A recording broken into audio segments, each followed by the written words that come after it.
Nós estamos numa, não sei se chama série quando é EBD, mas está aí numa série de mensagens da EBD, de metanarrativa. A gente começou isso falando sobre queda, sobre o pecado e tudo mais, e agora a gente está na redenção, criação, queda, redenção, e consumação. A gente chama isso de metanarrativa, que basicamente está falando sobre o plano de Deus, de redenção do mundo, tá? O nosso irmão Mateus Ferraz, no primeiro domingo de retomada, ele falou sobre a questão da redenção, o quanto isso é uma resposta em relação aos problemas do pecado e da queda. Depois, nossa irmã Camila falou muito sobre o impacto da redenção em nós, como seres individuais, o quanto isso impacta a nossa vida.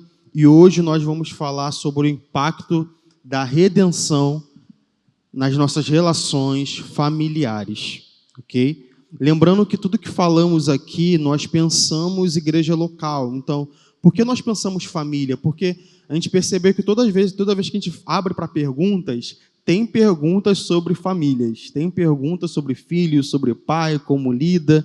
Então, a gente orou, a gente entendeu esse cenário e a gente achou por bem falar sobre isso, tá? Então, vamos lá. Aprendemos até aqui que toda a redenção foi a solução. Então, Jesus foi a solução para todo o problema do pecado. Então, se na queda Adão e Eva pecou e trouxe aí o pecado que nos assola até hoje, Jesus foi a solução, ok? A partir da obra da redenção, Jesus solucionou o problema que tínhamos. Que tinha uma pergunta, e a pergunta era: quem vai resolver esse problema da queda, do pecado?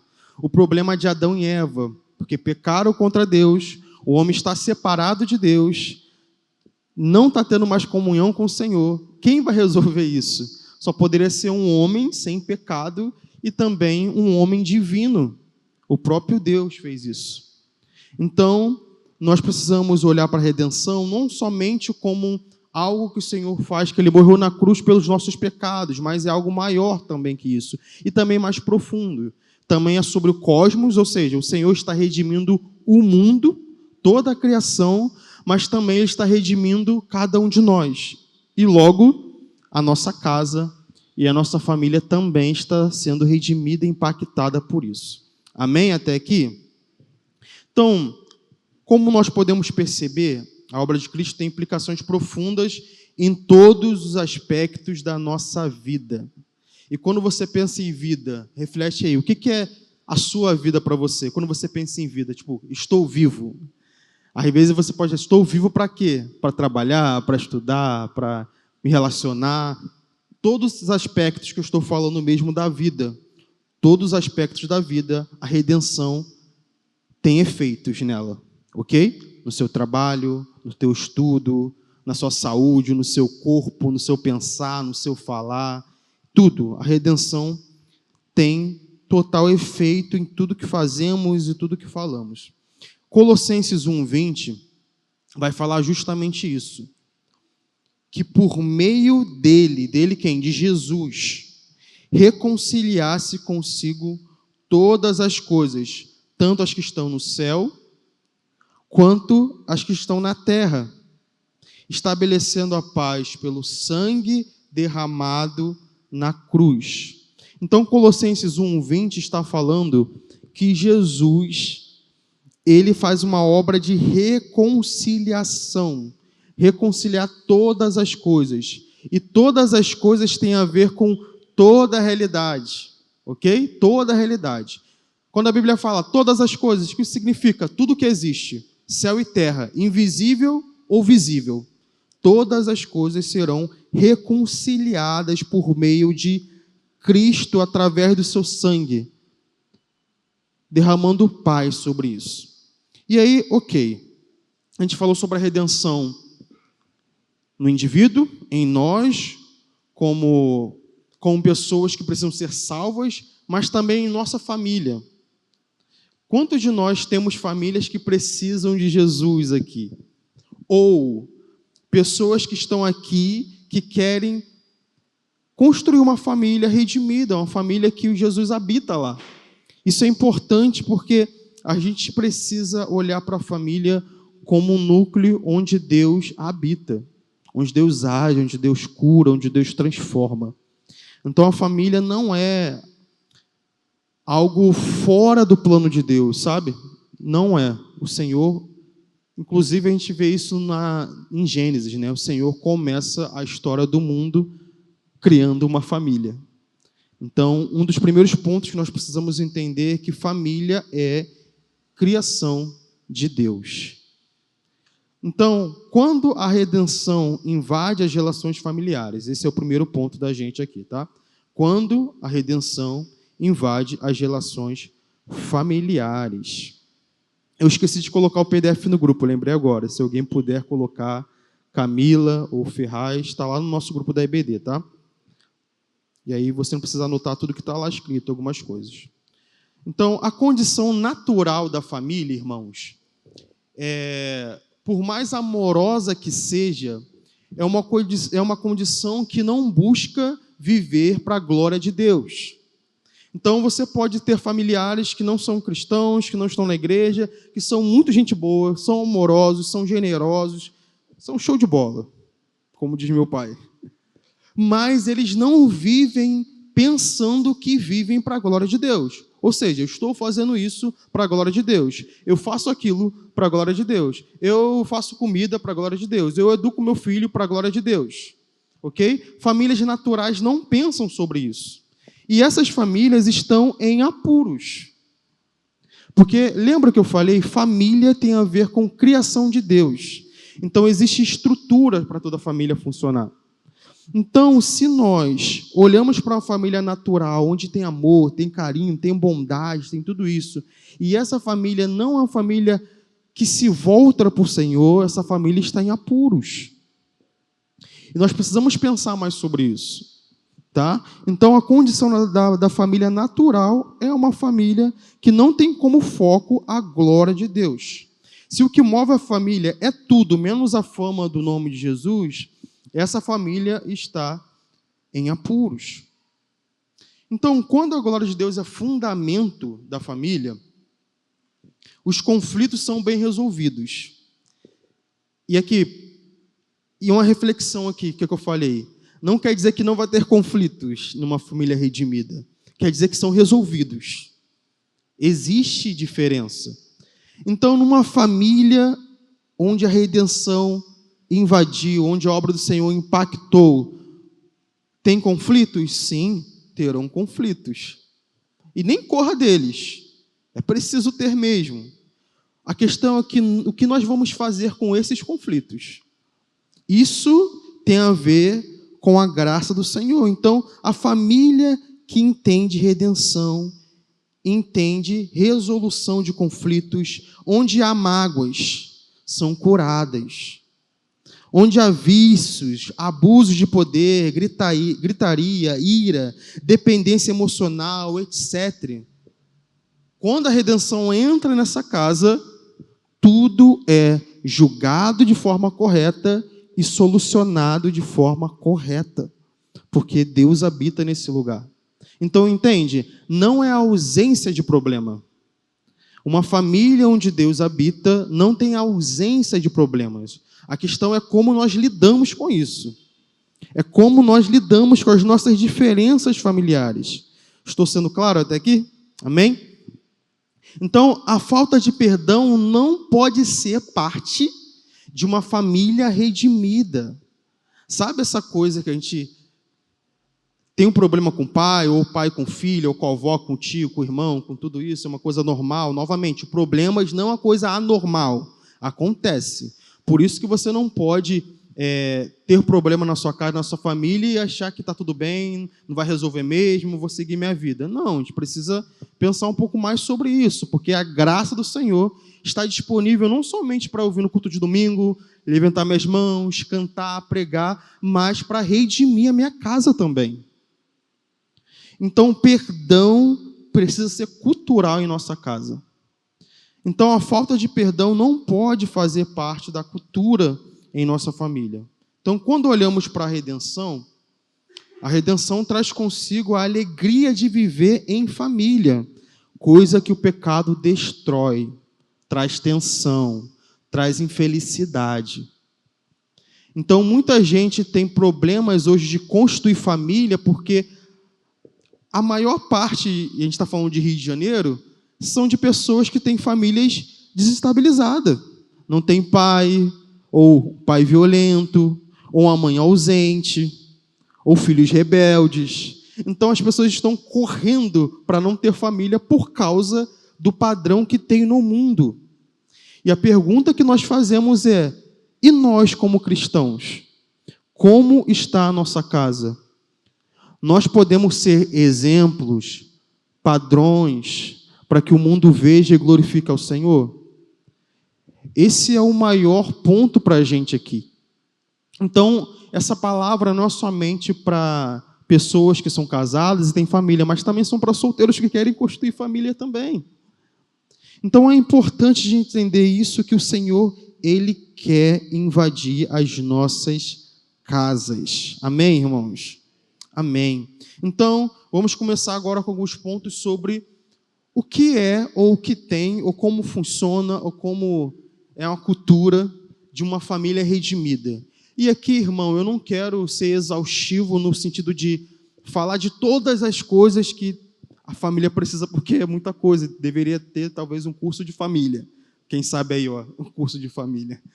Mas eu quero que tudo que eu fale aqui, você anote, pense, reflita, porque nós estamos na EBD, então a EBD é para a gente aprender e praticar isso também, tá? Então, vamos lá. Uma família redimida. Primeiro ponto. A família como ministério que agrada a Deus. A família como ministério que agrada a Deus. Ashton Tratter, que é autor do livro Relacionamento de Aliança, ele fala o seguinte: jamais devemos considerar que a ênfase na nossa família seja um desvio do compromisso com o reino de Deus. Então, enfatizar o cuidado da família, voltar os nossos olhos para a família, não é negligenciar o reino de Deus. É muito pelo contrário. Por exemplo, Paulo, quando vai falar para Timóteo sobre ministério, ele dá ênfase à família. Abra aí a sua Bíblia em 1 Timóteo 5. 1 Timóteo 5.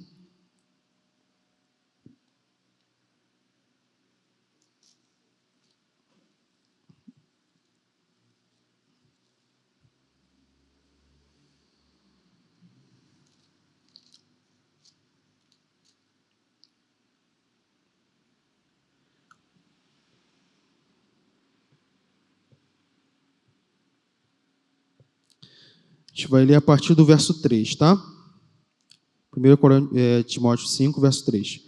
Cuida das viúvas de fato necessitadas, mas se alguma viúva tiver filhos ou netos, eles devem aprender primeiro a praticar a piedade para com a própria família e a retribuir seus progenitores, pois isso é o que agrada a Deus. Tem algumas versões que é um pouco diferente, mas a essência é a mesma. O ponto aqui é o seguinte: cuidar dos seus, da família, agrada a Deus. Esse é o ponto. Então repita comigo: cuidar da minha casa agrada a Deus. O Senhor se agrada disso. Depois você pode ler 1 Timóteo 5 toda, que fala muito sobre isso. Mas o ponto é que Paulo está falando para Timóteo sobre fazer as pessoas se agarrarem nisso primeiro. Pratique a sua religião na sua casa. É isso que ele está falando. Não seja somente um crente de domingo que está em busca de microfone, púlpito, ministério, e a sua casa não é afetada por Jesus. Não é afetada pela graça. Você não está pensando sobre isso. E o Senhor vem novamente e fala: ei, a sua família é importante. A sua família é o lugar onde eu quero afetar pessoas, eu quero encher essa casa de harmonia, de paz, de perdão, de reconciliação, de redenção. Então a família não deve ser vista separada do ministério. Não deve existir dicotomia entre a família e o ministério.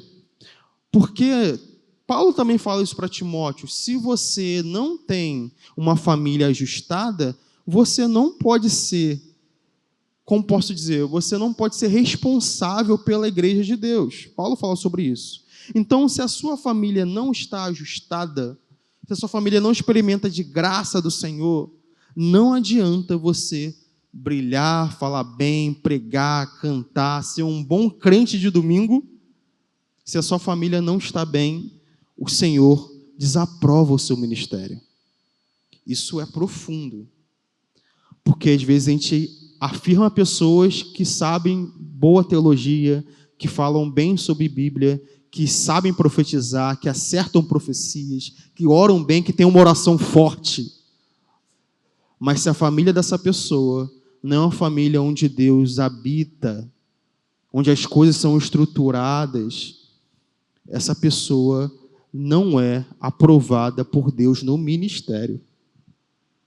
Isso é para você ver o quanto é delicado a questão familiar para o Senhor. Então, o que adianta o marido ser super espiritual, ler, estudar teologia? Aqui eu estou falando de mim, tá? Eu como exemplo aqui. Estudar teologia, ler a Bíblia, fazer curso, avançar, amadurecer no Senhor, e a esposa e os filhos não terem esse caminho, não ter essa jornada. É como se você tivesse condicionando uma perna e na hora de correr isso não vai dar certo. Então, às vezes é preciso a pessoa que é mais espiritual na casa diminuir o ritmo, diminuir a velocidade. Vamos juntos comigo, vamos nos edificar juntos, vamos ler esse livro juntos. Eu não estou nem falando que a pessoa virar um teólogo, não. Mas é muito mais fácil você ir sozinho, mas nem sempre o fácil é o correto, entende? É muito mais fácil você estabelecer uma rotina de oração sozinho, individual. É muito mais fácil você estabelecer um estudo de Bíblia, de teologia normal, assim, para você individualmente. É muito mais fácil. Mas quando você quer fazer isso com sua família, isso requer um desafio de agenda, de disposição, de paciência, de mudança de linguagem, de vários fatores. Mas é importante nós olharmos para a família, porque o Senhor tem olhado para ela. Amém? Então, continuando. Então, hoje nós nos esforçamos para manter a frequência nos cultos de domingo. E, gente, tem que manter mesmo. Eu não estou falando contra, não. Eu sou um dos pastores dessa igreja e você tem que vir no domingo mesmo, em nome de Jesus. Mas o esforço maior deveria ser da nossa família estar diante de Deus. E não ao contrário, sabe? Caraca, isso que acontece no domingo poderia acontecer na minha casa, né? Então, a ideia seria ao contrário. O que acontece na sua casa deveria ser a expressão do culto de domingo. Então, se todas as casas aqui estivessem diante do Senhor, todas as reuniões dos santos seriam bem diferentes. Porque as pessoas estariam cheias do Senhor na sua rotina, nos seus dias, e domingo não seria um pesar para glorificar o Senhor, porque é algo que nós já fazemos como família. Entende? Não existe uma dicotomia em relação à minha casa e o culto ao Senhor. É uma coisa só. Pensa comigo, se lá no Éden o pecado não tivesse entrado, o que nós estaríamos fazendo hoje? Estaríamos aqui numa igreja, numa congregação, adorando o Senhor? Não. Estaremos sim, adorando ao Senhor, mas não numa congregação, com cadeiras e tudo mais, não. Nós estaremos se encontrando com o Senhor, porque a Bíblia fala que todos os dias o Senhor, na viração da tarde, se encontrava com o homem. Isso é adoração, isso é louvor. Se encontrar com o Senhor, trabalhar diante de Deus, ter uma família diante de Deus, isso é louvor, isso é adoração para o Senhor. Então nós precisamos tirar o nosso hiperfoco no ministério cegamente, excluir a nossa casa, excluir a nossa família. As coisas precisam estar juntas nessas duas coisas, tá? A família e também o ministério, porque o Senhor não vê a família de um lado e o ministério do outro. São as duas coisas juntas. Porque para o Senhor, a família é um ministério, onde nós precisamos adorar e louvar o Senhor em nossa casa. Seguindo, um casamento redimido. Falando de família ainda, nós precisamos falar de casamentos redimidos. Abre em Malaquias 2, verso 14. E talvez você nunca leu Malaquias sem ser para falar de oferta, mas Malaquias não é um livro que fala de ofertas só. Na verdade, fala pouco de oferta. Malaquias 2, do 14 ao 15.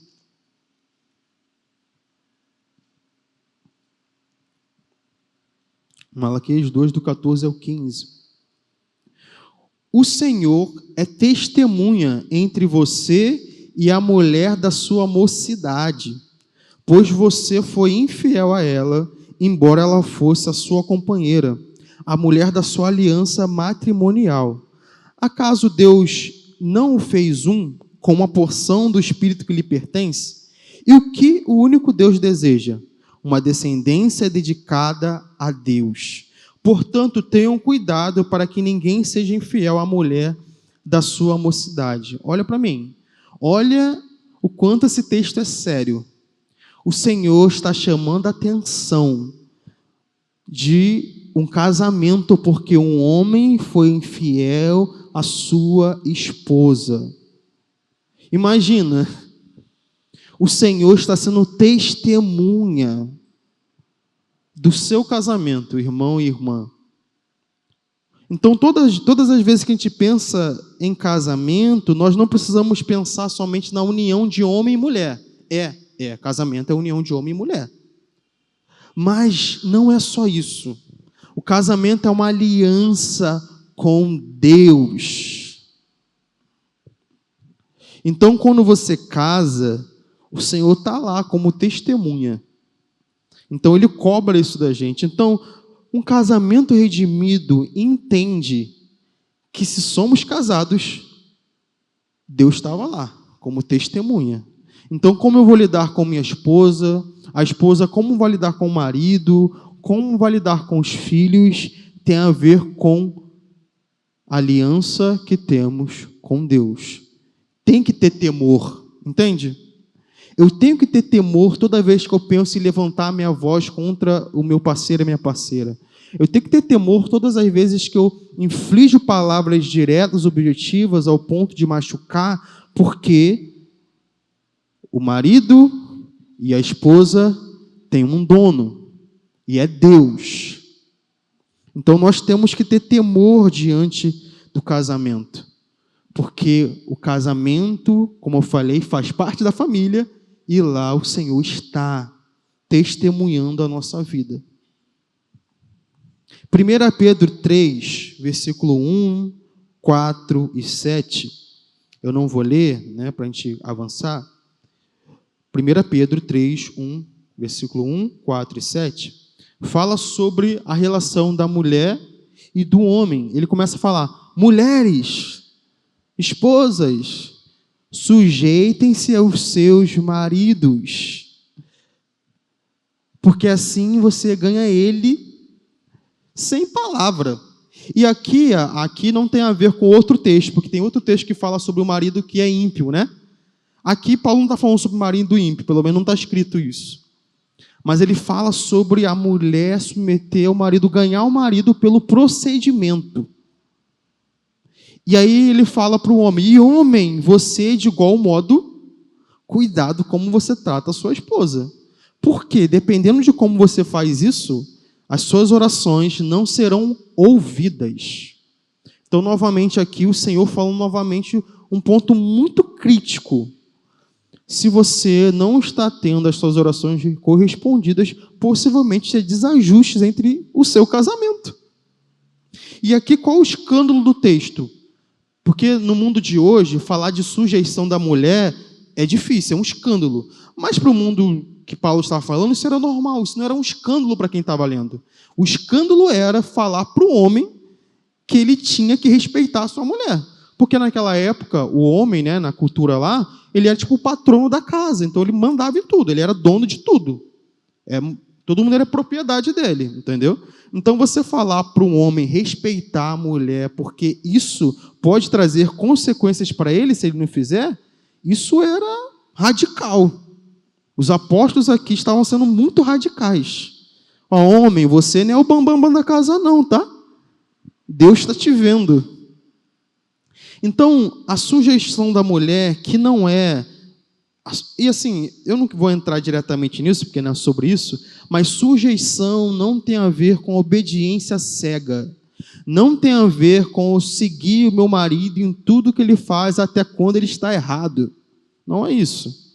Mas olha a sabedoria de Pedro. Você não vai ganhar o seu marido com palavras, às vezes. Não acontece isso às vezes em casa, esposas? A Scarlett às vezes faz isso comigo. Às vezes eu discordo de uma coisa, ela concorda com outra, ela não vai falar, mas daqui a pouco eu vou lá, vou tomar um banho, vou dar uma volta no mercado. E aí, o que eu faço? Eu faço justamente o que ela falou. Procedimento. A sujeição de Pedro aqui não tem a ver com autoritarismo, sabe? Não é isso. É a sujeição de saber lidar. E o marido, da mesma forma, respeitar a sua esposa. Por quê? Porque Deus está nessa relação testemunhando o que você faz e o que você deixa de fazer. Então, um casamento ajustado glorifica a Deus ao ponto das nossas orações serem respondidas. Dá glória a Deus aí, irmão. Glória a Deus. Então, seguindo, além da família ajustada, o casamento sendo para a glória do Senhor, o terceiro ponto aqui, nem sei, acho que é terceiro. Os filhos são do Senhor. Salmos 127, verso 3. Eis que os filhos são herança do Senhor. O que significa? Significa que os filhos não são seus. É isso que significa. Que quando nós cuidamos dos nossos filhos, nós cuidamos para Deus. Nós não cuidamos para os nossos caprichos. Nós não temos filhos porque, é bonitinho, parece um bebê reborn. Não. A gente vai chegar lá. Mas é porque Deus confiou a você um filho. É uma bênção. Assim como várias bênçãos que o Senhor tem para nós. Amém? Então, os filhos são dados por Deus, são uma herança que não é nossa, mas confiada a nós. Lidamos com essa verdade, dando graças ao Senhor, porque filhos são uma das bênçãos de Deus e precisamos cuidar, como quem está com algo que não é seu, com total diligência e honra ao Senhor. Então, se você quer ter filhos aí, não pense somente porque ele é bonitinho, porque meu pai quer que eu tenha, porque minha mãe vai ficar feliz por ser avó. Não. Porque eu quero estar aqui cuidando de um filho de Deus, herança de Deus. Então, olhar para a criação de filhos é olhar para auxiliar e suporte da herança que Deus nos deu. Então, toda vez que nós pensamos em filhos, nós precisamos pensar em Deus. Amém? Amém. Seguindo. Harmonia entre pais e filhos. Efésios 6, do 2 ao 4. Vai falar: honre o seu pai e sua mãe, que é o primeiro mandamento, com promessa, a fim de que tudo ocorra bem com você, e você tenha vida longa na terra. Pais, não irritem os seus filhos, antes criem-nos segundo a instrução e o conselho do Senhor. Isso é Efésios 6, do 2 ao 4. E Malaquias 4, 5 e 6.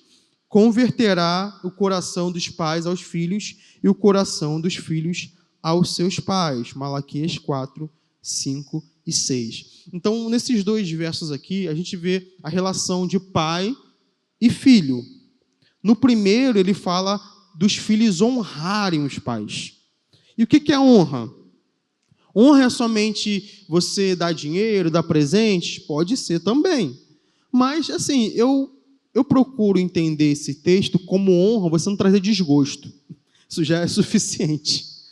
Você não trazer desgosto, você não ir por um caminho de pecado, ir por um caminho de maldade. E aí ele fala, e filhos, não provoquem a ira. E não somente ele no sentido de, tipo, vou fazer meu filho ficar com raiva agora. Não é só isso. Mas é ensinar eles no caminho do Senhor. Porque se você não faz isso, você está entregando o seu filho para a ira. Você está entregando o seu filho para a rebeldia. Então, se você não ensina o seu filho, a sua filha, você não tem consciência disso na sua família, você está entregando o seu filho para Satanás. O seu filho não está entendendo a lei e a instrução do Senhor. Isso, irmãos, os filhos não aprendem de forma, sei lá, sabe? Está andando na vida, do nada, baixa download, agora eu obedeço a Deus. Não, tem que ser instruído, ensinado. Se você não senta com seu filho, com sua filha e ensina a Bíblia, você espera o domingo o pastor fazer isso, você está errado. Nós precisamos fazer isso com nossos filhos. Nós somos pais deles. Nós temos responsabilidade sobre as crianças, sobre os adolescentes, sobre os jovens. Ensinar a instrução a eles. E os filhos honrarem os seus pais. Como? Honrando a Deus. Irmãos, se os filhos honram ao Senhor, eles vão honrar os pais. Certamente. Não tem como ser diferente. Prosseguindo aqui, tá? Respeitar os pais e honrá-los é uma ordem bíblica. Os filhos devem trazer bênção aos pais e não desgraças. Então, uma profecia messiânica aqui de Malaquias, que a gente leu, vai falar sobre esse momento de conversão de corações, de pais e filhos. O que é isso? Os pais vão se voltar para os filhos, e os filhos vão se voltar para os pais. Está falando de reconciliação. É isso que ele está falando. Quantas famílias você conhece aí que pai não fala com filho, filho não fala com pai, né? Um negócio meio estranho ali, uma relação meio... Cara, eu quero sair da minha casa, é muito ruim ficar aqui. Olha uma profecia bíblica. Um dia, o coração dos pais se voltarão para o coração dos seus filhos e o coração dos seus filhos se voltarão para o coração dos seus pais. É engraçado que hoje eu com 31 anos, eu estou novo, amém? Novo, 31 anos, estou novo. Hoje eu entendo um pouco mais o meu pai. Hoje eu entendo um pouco mais a minha mãe. Diferente quando eu era adolescente, melequento. Que eu não entendia nada que acontecia direito. Só acontecia isso, né? Reclamava e tal. Hoje eu entendo porque eu tenho que pagar a conta. Eu tenho 2 filhos. Eu entendo algumas relações. Então eu começo a entender um pouco o coração do meu pai diante de dinâmicas que antes eu não entendia, porque eu não sabia disso. Eu só queria ir para a escola, voltar, ver Dragon Ball Z, minha mãe não deixava, porque tinha um episódio do Satã lá, e aí eu tinha que, na hora, tirar, depois voltar. E é isso que eu queria. Eu não queria mais nada. Mas hoje eu entendo melhor, e daqui a pouco meu filho vai passar por isso também. E aí eu vou ter que ter paciência. Mas Deuteronômio 6, 2, 6, 9, capítulo 6, todo, vamos no capítulo 6 todo, não vou ler não, tá? Vai falar sobre ensinar a lei aos filhos. Andando, deitado, em todo momento, falar sobre a lei. Não necessariamente você precisa abrir a sua Bíblia e falar, tipo, eu estou no ônibus com meu filho, vou para algum lugar. Não, fala sobre, ó filho, você está muito irado, seja manso, Jesus é manso. Você já está falando da lei, você já está falando sobre Jesus. É isso que eu estou falando. Então precisa ser intencional com essas coisas, ok? Outro ponto, afeição e disciplina. A gente está ainda aqui na questão dos filhos, tá? Então, uma família redimida, os pais têm afeições pelos seus filhos, mas também correção. Essas duas coisas são de uma família onde Deus habita. Então, os pais devem sim demonstrar afeto e carinho pelos filhos. Os pais devem sim expressar elogios, expressar afirmações sobre o filho. Filho, você é bonito. Caramba, filho, você está bonitão hoje, hein? Caramba, isso é importante. Afeição. Você precisa falar, caramba, hoje você está muito bonito, está radiante, está igual a Jesus. Às vezes fala, está igual a Jesus, filho. Então é preciso afeição pelos filhos, é preciso abraçar, dar um aperto, às vezes dar uma mordida, às vezes dar uma balançada na cabeça. No meu jeito é um pouco mais bruto, né? Mas ele entende, né? Né, Samuel? Samuel está aqui, ó. Papai te ama, não ama? Ficou meio... Mas aqui a gente finge que ama, né? Mas ama sim.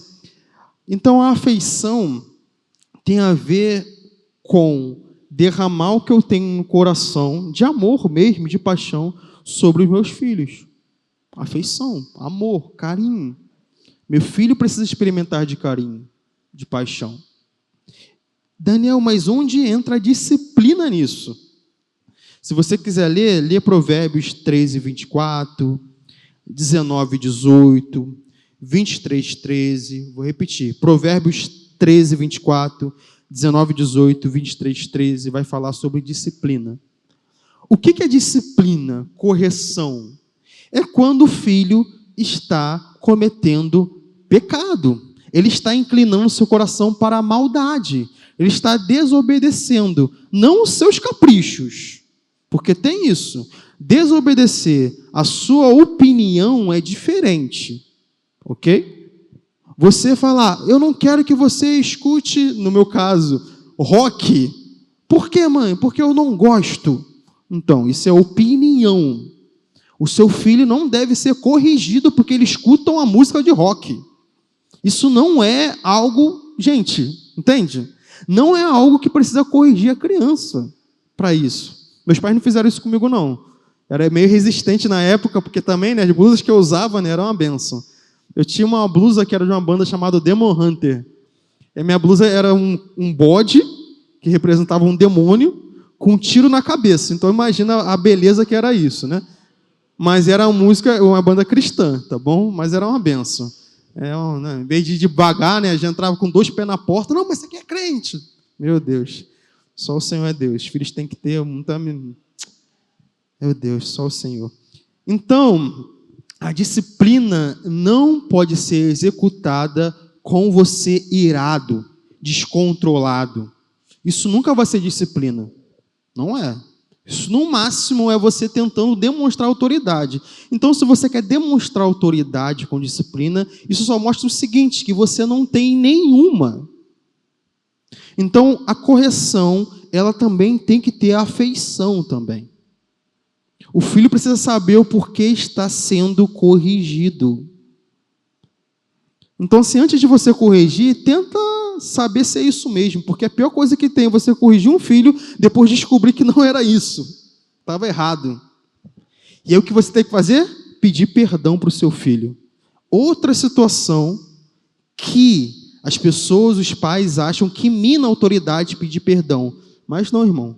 Você mostra mais humanidade, mais afeição e logo mais respeito e mais confiança. Então, corrigir o filho é livrar ele do mal. É um ato de amor. Então, o castigo físico serve para ajudar a criança a evitar ela prosseguir no erro.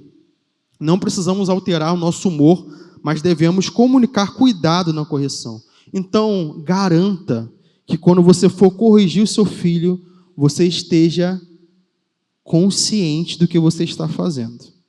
A correção não tem o objetivo de ferir e machucar o filho.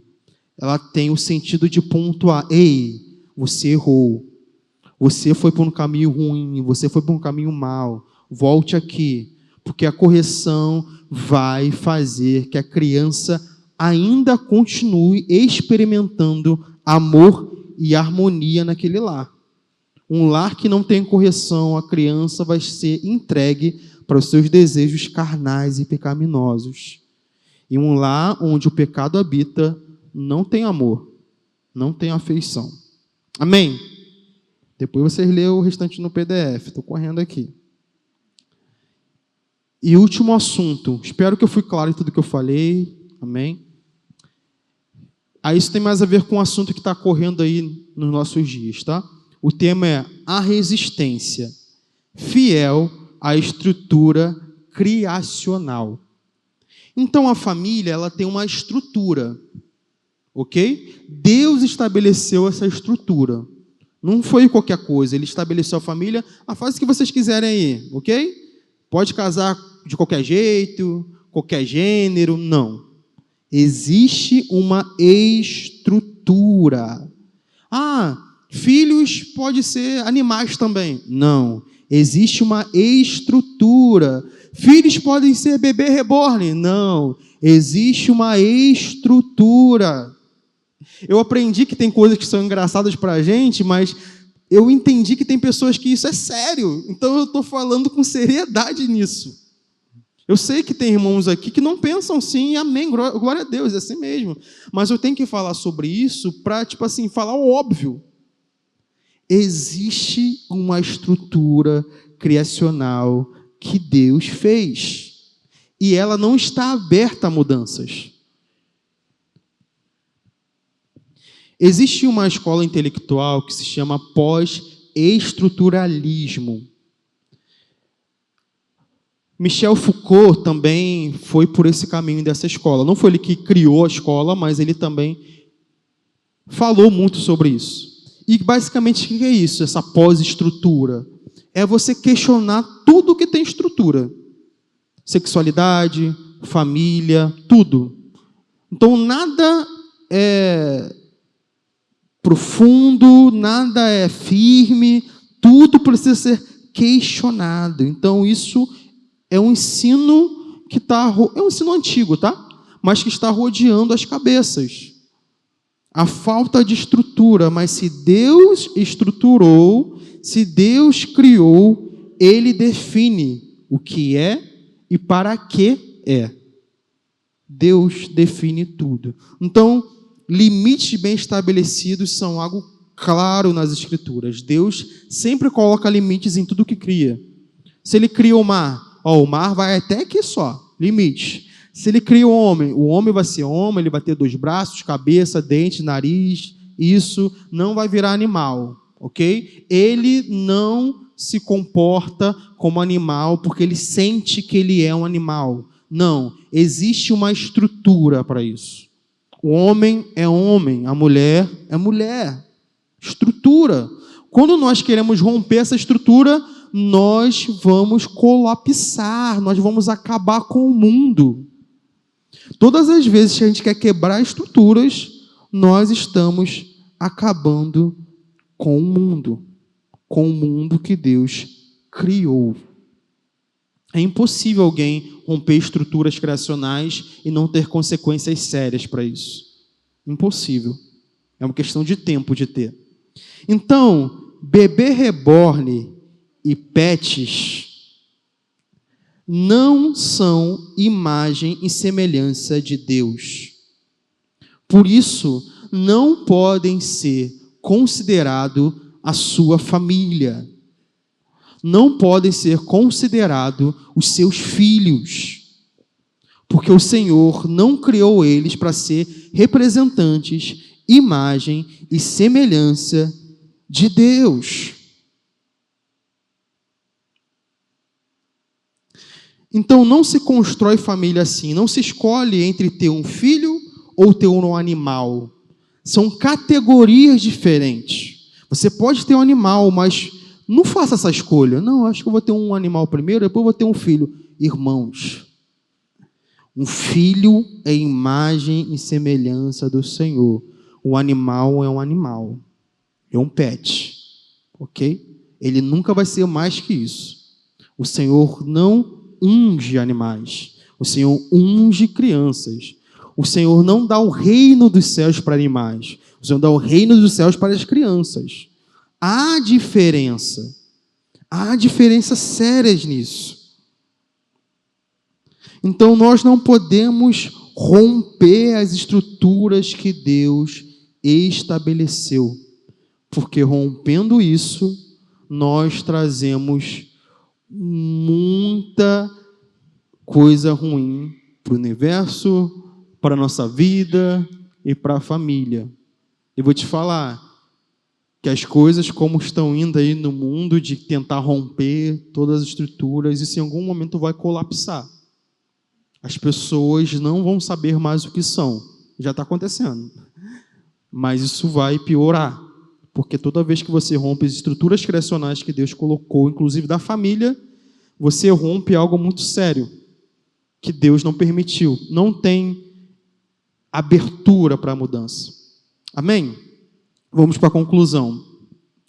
Nossas famílias devem ser um padrão para que os outros vejam e glorifiquem a Deus. Não podemos seguir o curso desse mundo. Somos luzeiros e é necessário resistir ao diabo e glorificar a Deus com a graça que Jesus nos deu. Ele nos habilita para sermos padrões para esse mundo.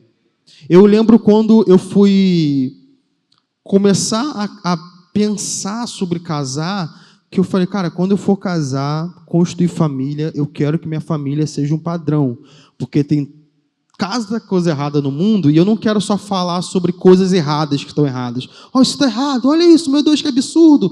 Caramba, olha isso, olha o que eles estão fazendo.